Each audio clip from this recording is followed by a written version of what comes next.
Jay Powell's at it again in Washington. Let's talk about it on Today in Mortgages. Hey, what's going on, Dreammakers? Welcome back to the show. We're talking about what's real, what's hype, and what you should actually be paying attention to out there in the world of mortgage and real estate news. Rich, did you watch the big press conference today? Every bit of it. All right. Well, I read the highlights, and so you're going to make me smart on this. But what we're talking about today, for those of you who aren't paying attention, is Jerome Powell's comments today in the Fed meeting. And we're talking about all the things that he said and didn't say that could move markets and kind of dictate where rates go in the coming months. So, Rich, first of all, I'll just open up the big question. Did rates change today? Nope. No rate change today. Actually, and no one was expecting it to change. Right. So I think it had like a 3% chance. Right. So tell us what we did hear from Jerome Powell today. He said, the economy seems to be steady. They're meeting their mandate of a pretty stable economy and maximum employment. And he's not veering away from that. There were some caveats later because there's still some data to come relating to tariffs because there was some skewed numbers due to companies in the United States bringing in more product prior to the tariffs hitting. And so that kind of screwed up the GDP just a little bit. But those are some of the risks. The tariffs were, he mentioned, this could put us in a bad place. So, but they're prepared to deal with it if it does.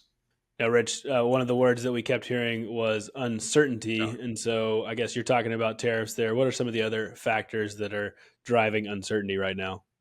Well, it's employment, it's housing expenses, it's a lot of stuff. I mean, the inflation is, while it's way down, it's closer to their target, but even that thing is, it looks like it's kind of coming and going. So I'm gonna throw another word out at you that we heard today that was a little bit scary, and some people might need to get some understanding of what it means. And the word is stagflation. So, Rich, can you give me a primer on that? Are you well equipped to do that? Yeah, Michael, stagflation is not something we want any part of. That's like slow or negative growth, higher unemployment, and higher prices. So that's where all the uncertainty is coming from. What will the employment situation look like as companies slow down due to maybe the tariffs, maybe the high interest rates? But that stagflation, we just don't want any part of. It's definitely true. And I think some of the things that are happening right now in the economy and in politics are all kind of coming together to create that big word that we said at the first, which is uncertainty. And without kind of some stability or some predictability in the markets, I think status quo is what Jerome Powell's going for and the Fed's going for with just making sure those rates stay steady. Looking forward, Rich, has there been any sort of prediction on when those kind of moves might happen?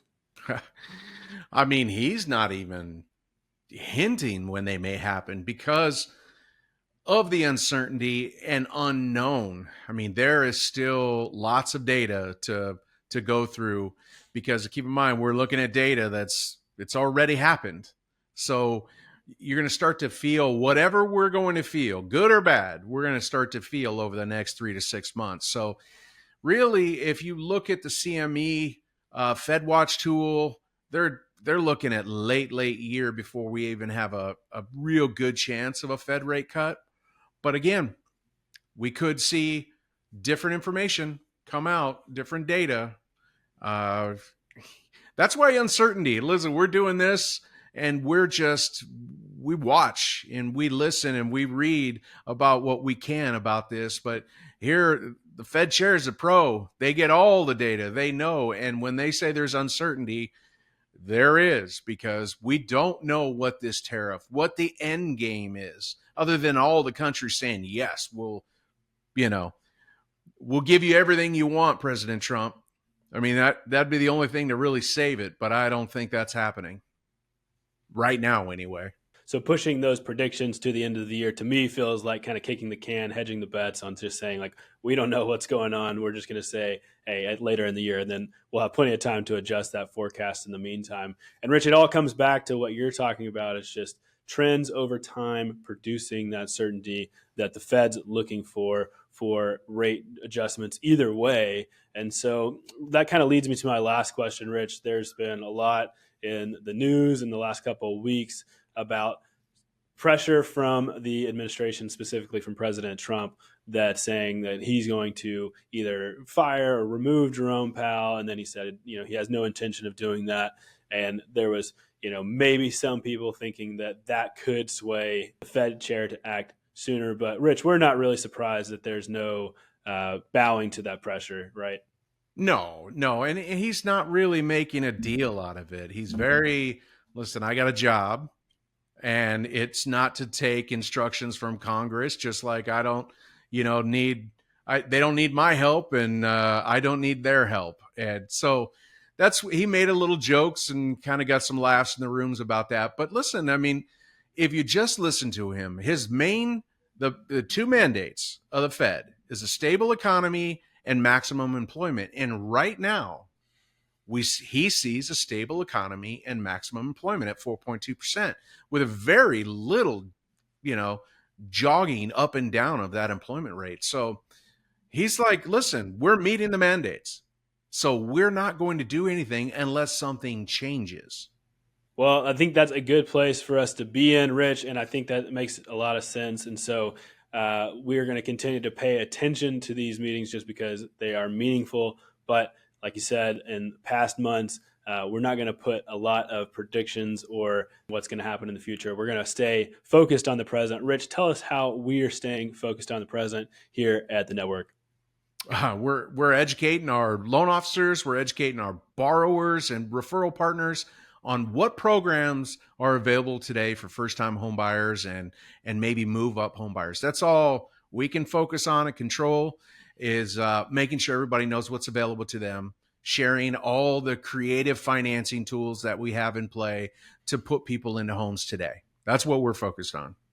That's right. Right communication, right people, right products. That's what we're all about here at the network. If you're interested in learning how you can be a part of the best network in mortgages, click that grow link below. We'll get you all the information you need to know about that. So, Rich, Fed meeting today, lots of other stuff going on. Anything you want to talk on before we sign off?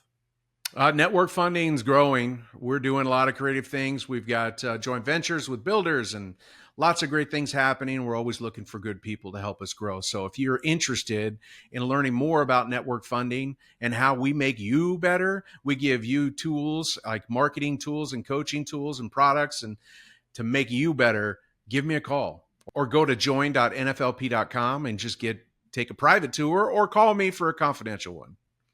Excellent. Well, thanks, Rich, for that word. Thanks for making us smart on this and keeping us up to date on what is and isn't important with these meetings from the Fed. So thanks, everyone out there, for watching and listening. Wherever you are, we appreciate you, and we'll see you next time on Today in Mortgages.